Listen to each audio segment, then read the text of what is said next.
لوٹ کے قبرستان جانا، شکستہ قبریں، ویران قبرستان، ٹوٹی ہوئی قبریں، اکھڑی ہوئی قبریں اور جھکی ہوئی قبریں، بوسیدہ قبریں، دھسی ہوئی قبریں، ہائے ہائے، ایک قبر کہے گی میں بھی کبھی کسی کا سر پر غرور تھا۔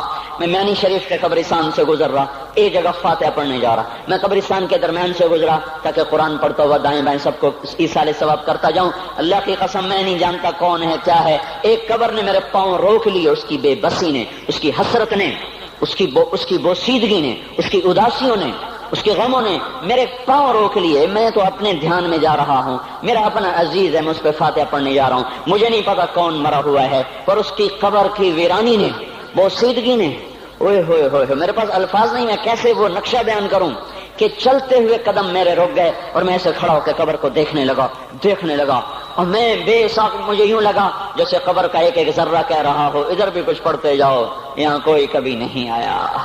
ماؤں کو دفن کرنے کے بعد اولادیں بھول جایا کرتی ہیں، ماؤں کی گود میں برسوں کھیلنے کے بعد پھر یاد میں نہیں رہتا کوئی ماں تھی، باپ کے کندھے پر برسوں سواری کرنے کے بعد یاد نہیں رہتا کوئی ہمارے لیے گھر بنا گیا تھا، زمینیں چھوڑ گیا تھا، جائیدادیں چھوڑ گیا تھا۔ وہ ایک محرم میں چلے جاتے ہیں، اگر یہ رسم نہ ہوتی تو شاید کوئی قبروں پہ بھی نہ جاتا۔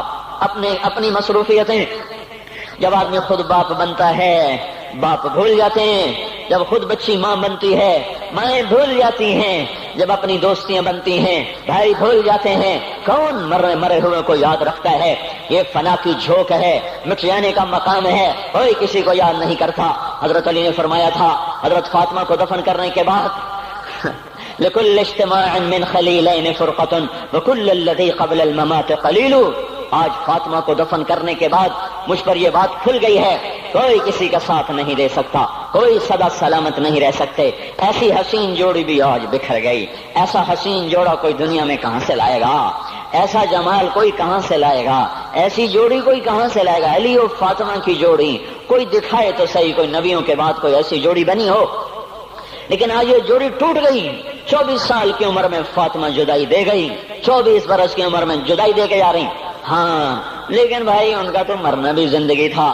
پانی کے لیے اپنی خادمہ سے فرمایا میرے غسل کا پانی رکھو، خادمہ نے پانی رکھا، خود غسل فرمایا، پھر اس کے بعد چارپائی کو درمیان میں رکھوایا اور کپڑے پہنے اور فرمایا، علی اس وقت کہیں باہر نکلے تھے، فرمایا اب میں مر رہی ہوں، میرا غسل ہو چکا ہے، مجھے دوبارہ غسل نہ دینا، یہی میرا غسل ہے اور علی کو بتا دینا، اور وہ گئی۔ ہاں آپ نے کہا تھا حضرت فاطمہ سے میں جا رہا ہوں، وہ رونے لگی، پھر آپ نے پھر کان میں کہا نہیں تو غم نہ کر، سب سے پہلے تو ہی مجھ سے آ کے ملے گی۔ پھر وہ ہنسنے لگی، حضرت عائشہ رضی اللہ عنہا دیکھ رہی تھی، پہلے روئی پھر ہنسی، تو کہا یہ کیا بات ہوئی؟ کہا مجھے میرے باپ نے کہا میں جا رہا ہوں تو مجھے رونا آیا، تو پھر انہوں نے فرمایا تو غم نہ کر، سب سے پہلے تو ہی مجھ سے آ کے ملے گی۔ تو پھر میں خوش ہو گئی، باپ کے جانے کے صرف 6 مہینے کے بعد ابا سے ملاقات ہو گئی۔ تو حضرت علی فرما رہے ہیں آج دیکھو ان افتقادی فاطمہ بعد احمد دلیل علی اللہ یدوم خلیل۔ آؤ دیکھو میں نے انہی ہاتھوں سے محمد مصطفیٰ کو قبر میں اتارا تھا، آج انہی ہاتھوں سے میں نے فاطمہ کو اتار دیا۔ آج مجھ سے دنیا کا دھوکہ کھل گیا ہے، مجھے پتہ چل گیا ہے کہ یہاں کوئی دوستی سلامت نہیں رہ سکتی، کوئی گھر آباد نہیں رہ سکتا۔ کل بیت وان طالت سلامتها یوم ستدرکہ النکباء والحباب۔ او میرے بھائیو، کوئی گھر کتنا آباد رہے، سلامت رہے، ایک دن آتا ہے کہ مکڑی کے جالوں کے سوا وہاں کچھ نہیں ہوتا، ہواؤں کی سنسناہٹ کے سوا وہاں کچھ نہیں ہوتا۔ اللہ کا واسطہ دیتا ہوں، فیصلہ آباد سے